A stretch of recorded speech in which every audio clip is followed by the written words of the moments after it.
Sunday of Lent, and we are focusing on the sixth corporal work of mercy, ransom the captive, or as it more commonly known, visit the imprisoned. In Matthew we read, "For I was in prison and you visited me." And the people asked Jesus, "When, Lord, were you in prison and we visited you?" And Christ replies, "Whatever you did for the least of mine, you did for me." My favorite author, Maya Angelou, said, "I've learned that people will forget what you said. People will forget what you did, but people will never forget how you made them feel." Maya is the author of I Know Why the Caged Bird Sings, both the poem and the book. The book is an autobiography of her early life that I read some years ago and enjoyed immensely.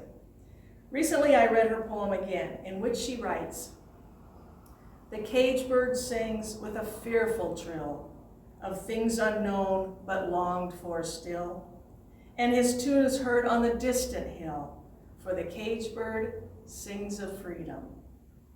There are many ways to be held captive, physically, emotionally, and spiritually. In Amanda Gorman's inaugural poem, she writes, "The new dawn blooms as we free it, for there is always light, if only we're brave enough to see it, if only we are brave enough to be it." That reminded me of a movie starring Steve McQueen and Dustin Hoffman called Papillon. It's based on a true story of Louis Degas and his many escapes from imprisonment. After one such attempt, he is thrown into a dark, underground, solitary confinement cage. The camera surveys his new surroundings, and the screen is filled with darkness. Then we see one of his eyes. He has found a ray of light coming through a knothole in the wooden door above, and he smiles. Hope. Hope as the caged bird sings of things unknown, and hope as we dare be brave enough to see it, if only we're brave enough to be it. Lent. Lent is our time in the desert. As disciples of Jesus, we dare to have the hope and faith in things unknown, but longed for still and sung of often.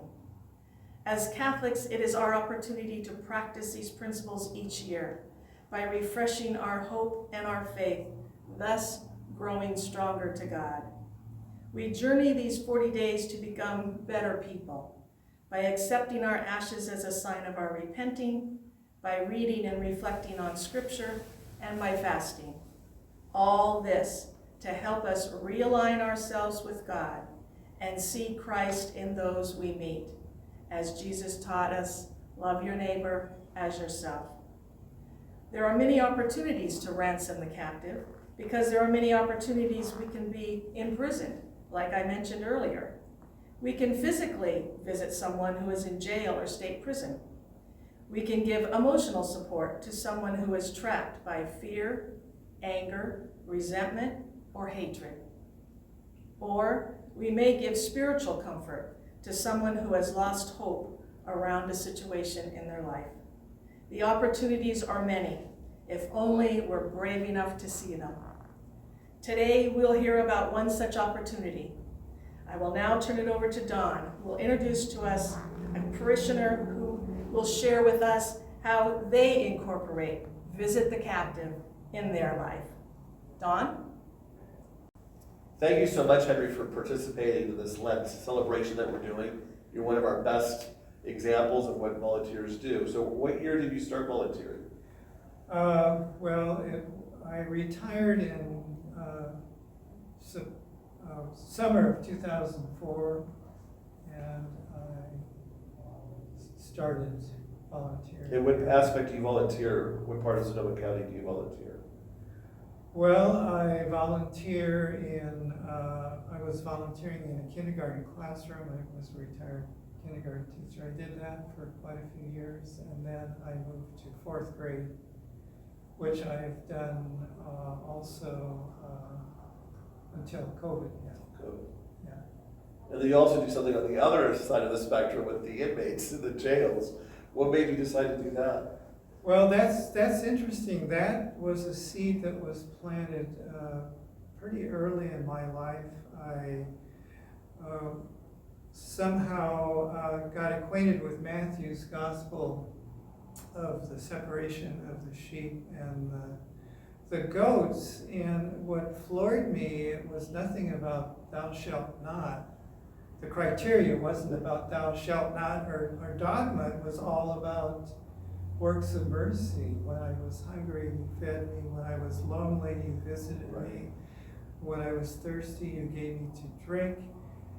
And then what hit me, and I don't know why it stuck, was when I was in prison, you visited me. And lo and behold, I found out in doing that, it takes in all of the works of mercy. Right. So how many years have you been visiting inmates? About 15 years. Wow. Yeah. Have you made any long-lasting friendships with any of them? I have 38 prisoners in the state prison system. Do you still write to and call? Well, they get at least a birthday card and a Christmas card. God, good for you. That's awesome. I do like a monthly letter that I send out to those that write to me more often. I have 22 that have served their terms and are in Sonoma County that I've contacted. And actually, some of them you brought to Resurrection Recovery Center, haven't you? Yeah. That's amazing. Yeah. So do you recommend, is anybody to do this, or do you have to have a special personality to go visit? People tell me, oh, you're so wonderful because you do this. And I tell them, this is what we're supposed to be doing. Right. No, you don't need, all you need is a desire to be with fellow human beings. Now, I know there's lockdown sometimes. What happens when you're inside visiting and there's a lockdown? Are you stuck in there until it's over? Or will they let you go? It depends upon whether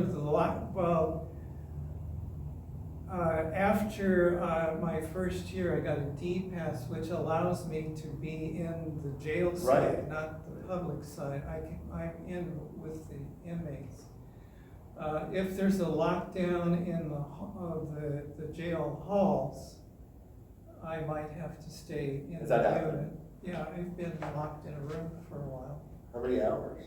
Oh, not that long. Oh, okay. So fascinating to me. Hall lockdowns, they usually clear them pretty fast, but they don't want any outside people to be involved in that.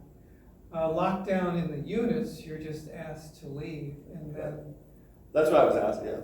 I can stay in the jail. I also fill inmate requests for religious materials or whatever. So Bibles, whatever they request, and I answer the request, wrap whatever they want in the request and put it in the jail mail, and then they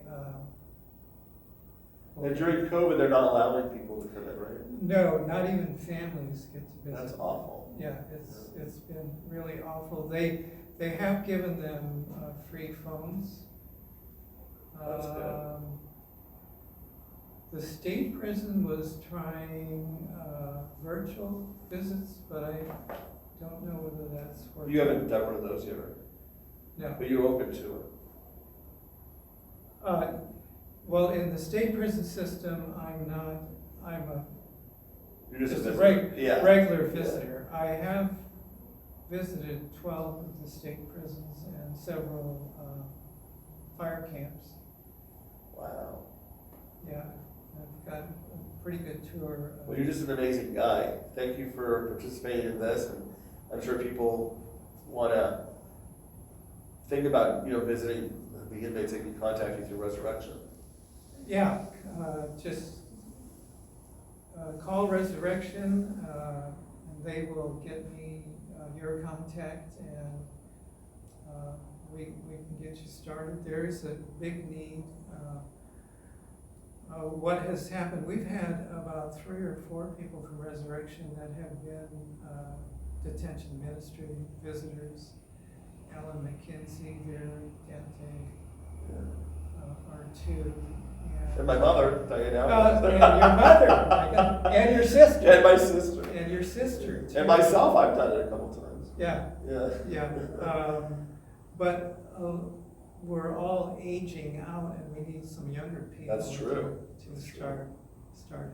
My sister started looking for more people. I told her to go to Sonoma State because there's a lot of classes about this. Yeah. And I bet the students would love to go and see what it's about. Yeah. Sonoma State, we get interns. Yeah. Not we. The jail Right. gets interns, which is interesting to be able to. Well, again, thank you so much for coming today and talking about what you do. You're an amazing guy. Thank you.